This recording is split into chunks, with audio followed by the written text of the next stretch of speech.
Welcome back to the Deep Dive. Today, we are tackling something, well, pretty huge, a massive synthesis. Yeah, we've pulled together sources stretching across, what, 2 millennia? Easily, from Cicero on rhetoric, through Stoic philosophy, right up to modern guys like Collins and Covey on leadership and effectiveness. It's quite the mix. It really is. And, we tend to keep these things separate, don't we? Yeah. Philosophy over here, self-help there, business strategy somewhere else. Right. But the mission today is to kind of boil it all down, to find the core algorithms, you could say, for living an effective life. Algorithms for life. I like that. Yeah, whether you're aiming to be creative or you're in politics or building a business, it's about connecting those dots, finding the timeless principles across all that human experience. So think of this as maybe the ultimate shortcut, getting straight to high leverage stuff for influence and, well, personal mastery. Exactly. We structured this around 3 big themes. First up, finding opportunity. And that might mean a big shift in how you see your surroundings. Definitely. Where wealth and innovation actually are. Then we'll pivot inward, mastering your internal state, that emotional, psychological foundation. That's crucial. That's absolutely essential. And finally, we'll unpack the mechanics of influence, persuasion, how it really works, drawing a lot from those classical thinkers. So it's sort of preparation on 3 levels. Preparing your environment, preparing your mind, and preparing your message. Okay, let's dive in. Part 1, the geography of success. Why we might be looking in completely the wrong places. Let's do it. This starts with a really powerful story. Yeah, the framing narrative here is Russell H. Conwell's Acres of Diamonds. It's famous for a reason. It just grabs you because it tackles that myth. The myth of the distant diamond, right? Mm. The idea that the big score, the real opportunity has to be somewhere else, somewhere far away. Exactly. And Conwell tells this story of Ali Hafed. He's this wealthy Persian farmer doing pretty well. Got a flourishing farm, everything seems good. Until a priest visits and tells him about diamonds. How incredibly valuable they are, the kind of wealth they represent. And Ali Hafed gets hooked on the idea, totally fixated. He sells his farm, his perfectly good productive farm, and spends decades wandering the globe. Just frantically searching for these diamond mines he's convinced are out there, believing that's the only path to true riches. It's quite tragic, really. He ends up dying penniless, frustrated, in some foreign country. Never found them. But here's the kicker, the part that makes the story stick. Right. The person who bought Ali Hafed's original farm. The one who stayed put. That person is just, walking by the creek on the property one day and notices an unusual stone. Just a stone in the stream. Turns out it's a diamond, a massive one. And that farm, Ali Hafed's farm, becomes the site of the legendary Golconda diamond mines. Incredible. The lesson is just staring you in the face, isn't it? Opportunity is often right there, local. But you need the perception to see it. We look right past it. Because we're conditioned to think real success needs some grand journey, some complicated scheme, something exotic. Yeah, we discount the value under our own feet because we're dazzled by the glamour of the chase elsewhere. And Conwell connects this outward search directly to, well, a lack of inner discipline, especially for those who start with some advantages. Ah, yes. The critique of inherited ease. It's pretty blunt. He throws out this statistic from Massachusetts, maybe a bit of hyperbole, but it makes the point, not one rich man's son out of 17 ever dies rich. Wow. That's stark. The idea being that inherited wealth can actually prevent you from developing the grit, the discipline needed for long-term success. It's a curse, in a way. Exactly. He contrasts it with people who choose the struggle even when they don't have to, like the elder Vanderbilt's son, William Henry. Right. His father was incredibly wealthy, the obvious heir. But he deliberately went to work on a ferry boat for $3 a week. Which sounds crazy, but Conwell's point is that the discipline learned there, earning your keep, understanding value that was worth more than any university degree, that hands-on effort. It builds character, resilience. Conwell criticizes this idea that work is somehow a disgrace for the wealthy. Yeah, he talks about mothers trying to shield their poor, weak, little lily-fingered sissy sort of a boy from actual toil. And by doing that, they rob them of the very qualities needed to manage or grow that wealth. The real asset isn't the money, it's the character built through effort. It's that internal fortitude, which leads perfectly into his other examples, these amazing stories of local innovators, especially women. Oh, these are fantastic. They show how invention often comes from immediate need, from sharp observation right where you are, not necessarily from big labs. Like the story of the sewing machine. This guy spends 14 years trying to invent one, gets nowhere. Total failure. Meanwhile, his wife, facing actual starvation for her family. Out of sheer desperation, applies her own knowledge locally, and Conwell says in 2 hours she invented the sewing machine. 2 hours.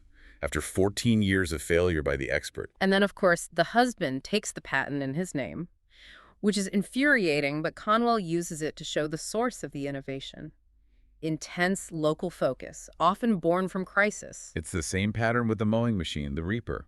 McCormick and his father tried and failed. Right. Until this woman in West Virginia, needing a solution locally, comes up with this simple, almost crude design, nailing shears to a board. But it worked. It contained the core principle that revolutionized farming. Again, local need, simple observation, practical application. It's a powerful argument that innovation is democratic. It's about seeing clearly, not just having fancy degrees. Conwell really pushes his audience, look around you. The potential is here. Which ties into his point about civic pride. He was speaking in Philadelphia at the time. And basically telling them to stop bad-mouthing their own city. Stop assuming New York or Chicago has all the answers. Yeah, he connects the individual search for success to the health of the whole community.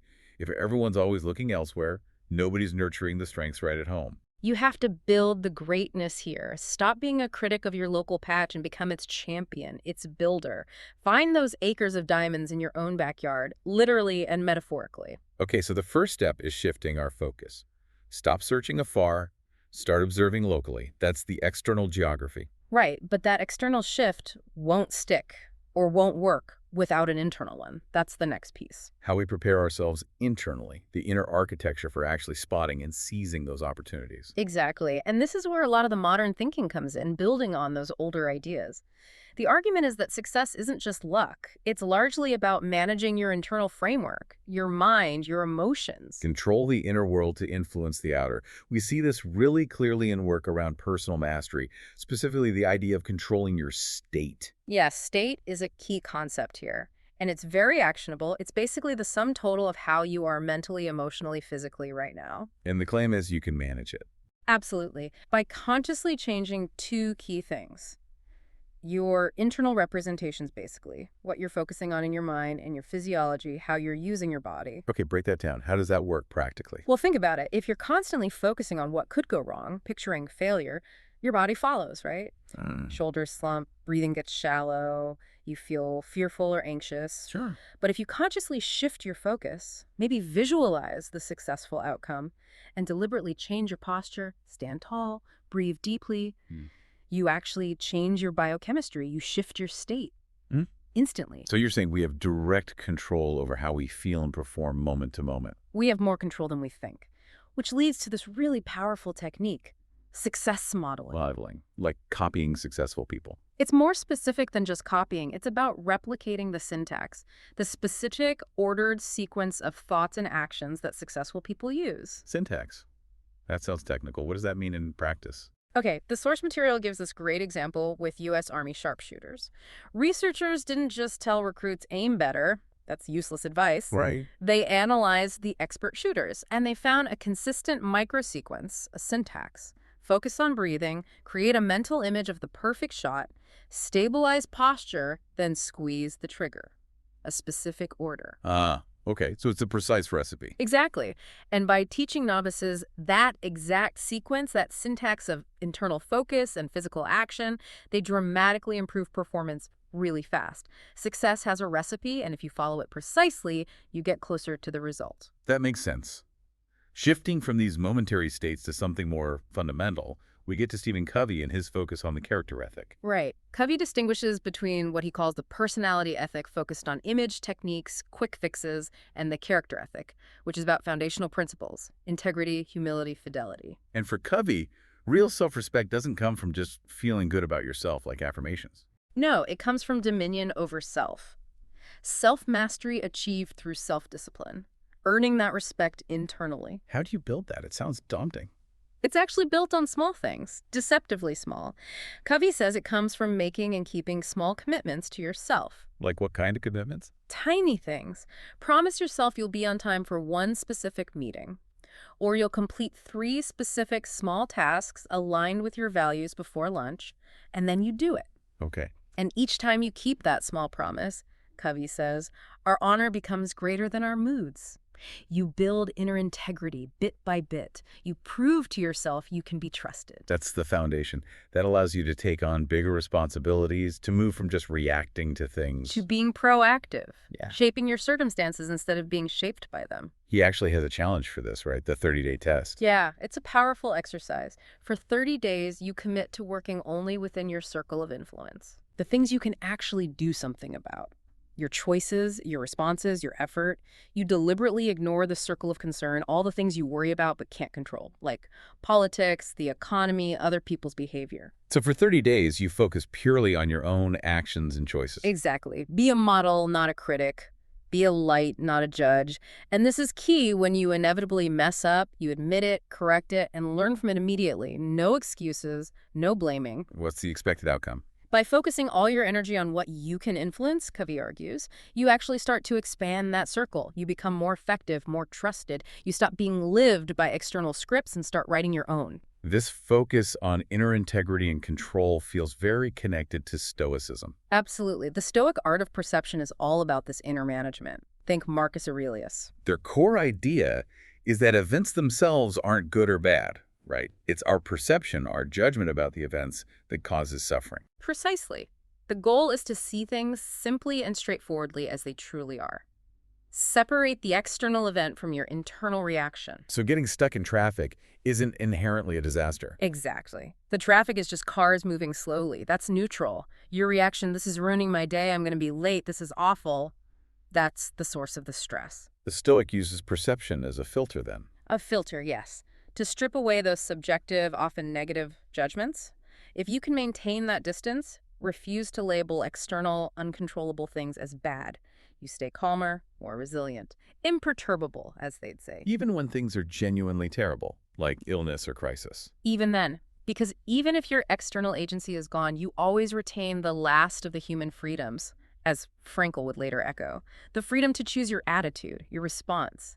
You still control your inner world, your will. You can choose resilience, learning, helping others. Okay, so we have state management, character building, Stoic perception, but we can't become too rigid, right? Yeah. No, definitely not. That's where Earl Nightingale comes in, warning against getting stuck in habits. He had that great line, if you're doing anything this year the same way you did it last year, you're in serious trouble.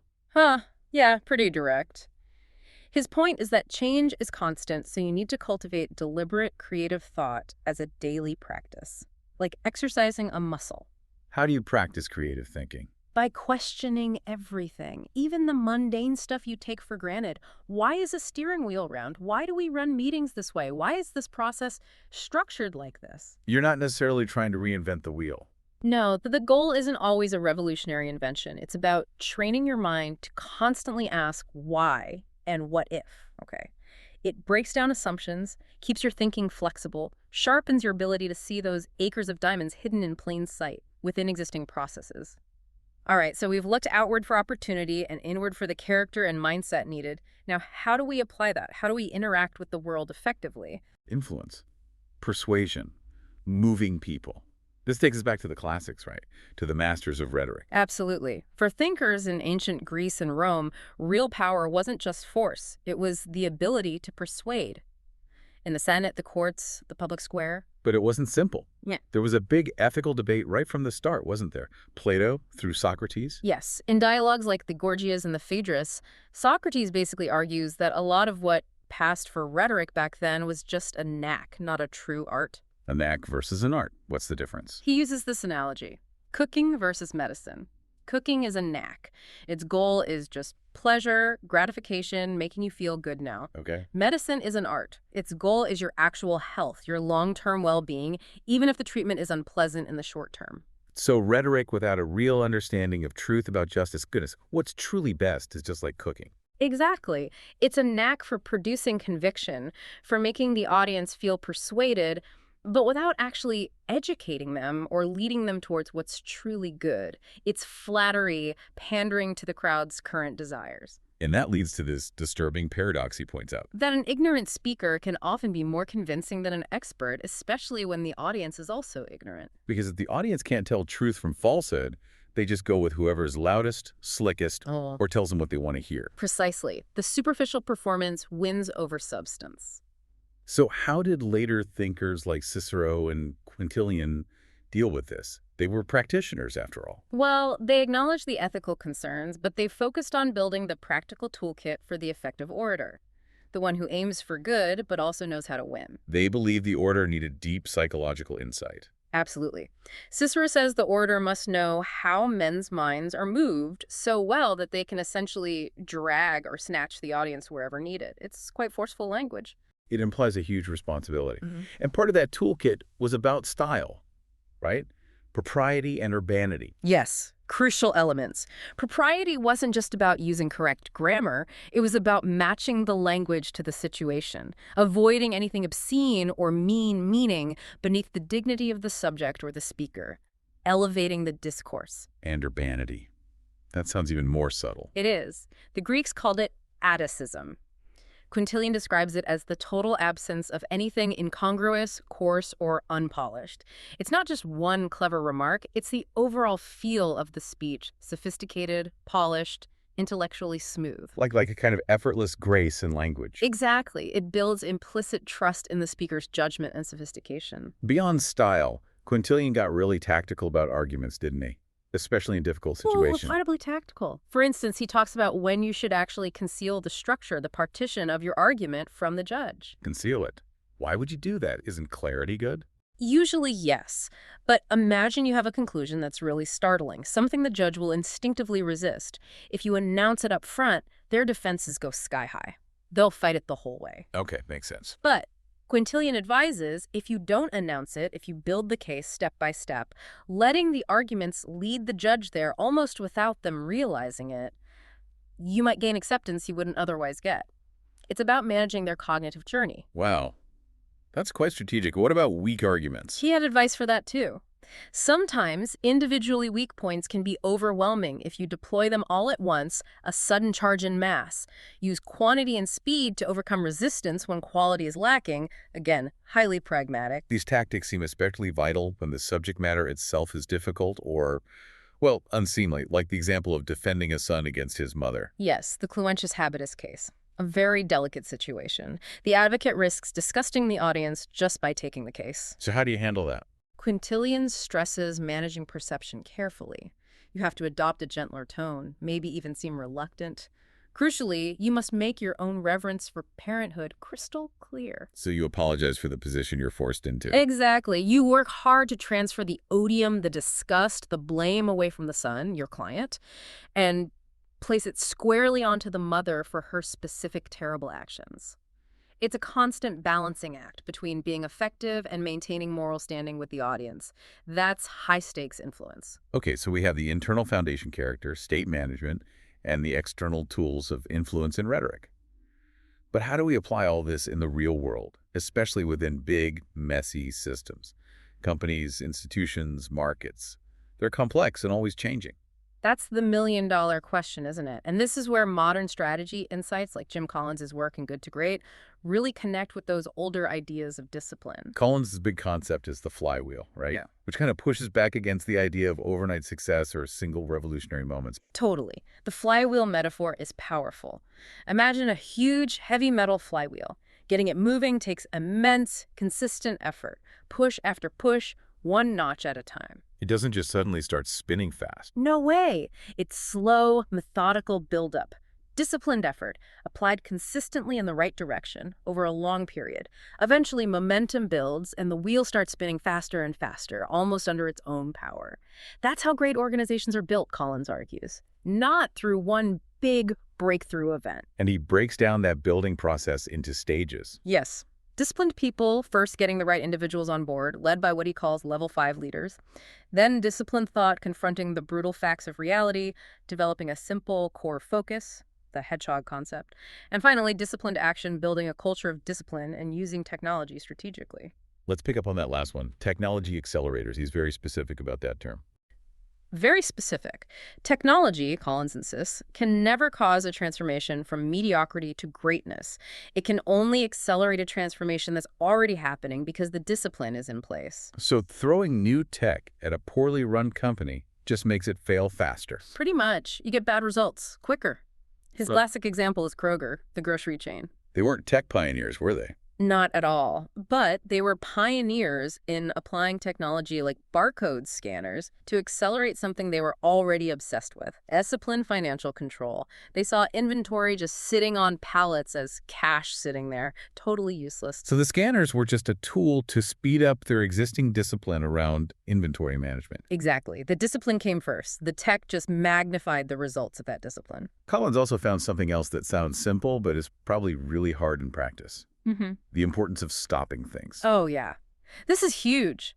Great companies, he found, were just as focused on what not to do and, crucially, what to stop doing as they were on new initiatives. That requires serious discipline, especially when everyone wants to launch the next big thing. It really does. Merely good companies often get caught in what Collins calls the doom loop, chasing fads, launching stuff constantly, reorganizing all the time, and never building momentum. Because they can't say no. Right. They lack the strategic discipline to prune activities, kill projects that aren't working, or turn down opportunities that look shiny but don't fit their core focus, their hedgehog concept. Saying no is a critical discipline. Okay, so that's the external discipline within the system. But systems push back, things go wrong. You need internal resilience too. Absolutely essential. And this brings in psychological insights from people like Viktor Frankl and Csikszentmihalyi. Csikszentmihalyi, the flow guy.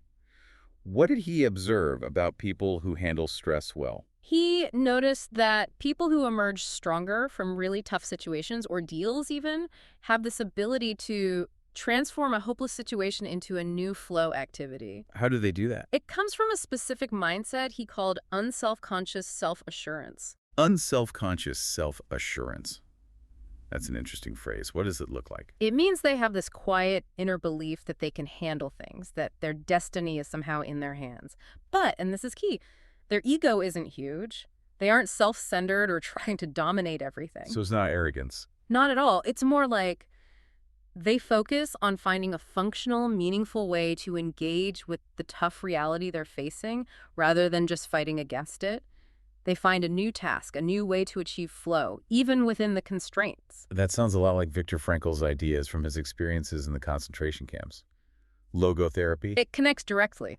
Frankl's core message is about finding meaning in suffering. He argued that the one freedom nobody can ever take away is your ability to choose your attitude, your response in any situation. Even when external control is completely gone. Even then, there's still an inner space, a spiritual freedom, finding purpose, finding worth, maybe just choosing to comfort someone else. That act itself can be therapeutic, can preserve your humanity. It's the ultimate self-mastery when everything else is stripped away. And finally, navigating change and taking risks inevitably means facing judgment, feeling vulnerable. Brené Brown's work seems vital here. Hugely important. Her research on shame resilience is critical for anyone trying to do something meaningful because shame shuts us down. How does it do that physically? She explains that shame triggers our primitive fight-or-flight response. It hijacks the limbic system, the emotional part of the brain, and basically turns off the thinking part, the prefrontal cortex. We can't think clearly, we feel overwhelmed, and we tend to isolate ourselves. Which is the opposite of what we need to grow or connect. Exactly. So shame resilience is about learning to recognize shame when it shows up, understand its triggers, and move back to the thinking brain. How do you do that? Through cognition and empathy. You need to reality check the shame messages, talk about how you're feeling, and crucially, Brown says, you need to own and share your story. Share the vulnerability. That sounds scary. It is scary, but she argues it's the only way to experience empathy, both from others and for yourself. Empathy is the antidote to shame. Sharing breaks the isolation, allows connection, and gets you back into a state where learning and growth are possible. If you can't tolerate vulnerability, you can't really lead, innovate, or build anything great. You can't turn that flywheel. Wow. Okay, what a journey through these ideas. From finding acres of diamonds right into your feet. If you just learn how to look. To building that deep inner integrity through small, consistent promises to yourself, like Covey taught. Making your honor greater than your moods. All the way to understanding that big transformations, like Collins showed, aren't about sudden revolutions, but that slow, disciplined grind of the flywheel. It's been a constant theme, hasn't it? Bridging that gap between the external world, the opportunities, the challenges, the systems, and our internal world, our perception, our character, our resilience. Whether it's Seneca telling us to live without fear, or modern advice to build our lives on core principles instead of just chasing feelings. It always comes back to internal mastery being the prerequisite for external effectiveness. You have to get the inside right first. You know, amidst all this complexity, rhetoric, strategy, psychology, some of the simplest statements about purpose really stand out from the sources. Like Kurt Vonnegut sharing what his pediatrician's son told him. Yeah. Father, Yeah. we are here to help each other get through this thing, whatever it is. Just fundamentally about connection and support. It's so simple but profound. And it echoes back thousands of years, doesn't it? To Socrates' core moral belief. That the greatest of all misfortunes is to do wrong. And that it's always better to suffer wrong than to commit it. It suggests that true effectiveness across all these domains we've discussed ultimately needs an ethical compass. It has to be about meaning, not just manipulation or winning at any cost. So, after weaving all these threads together, what's the final thought for someone listening trying to put this all together in their own life? Well, I think what we've seen is that living an effective life involves this constant daily choice. A choice between two models, really. Which are? Are you rehearsing the model of inner commitment, making and keeping those small promises, building that principle-centered core Covey talks about, slowly expanding your circle of influence from the inside out? Okay, that's one model. Or are you rehearsing the other model, the Al-Yafed model? Constantly chasing external validation, pursuing shifting measures of power or wealth, always convinced the real diamonds, the real success must be somewhere else. So the provocative question is, which model are you actively practicing day in and day out in your actual choices and actions? The internal principle-centered one or the external always chasing one? That's the choice. And maybe that choice, repeated daily, is the ultimate discipline that shapes everything else. A powerful place to end. Thank you for taking this incredibly deep dive with us today. My pleasure. It was fascinating to connect these dots. We'll see you next time on The Deep Dive.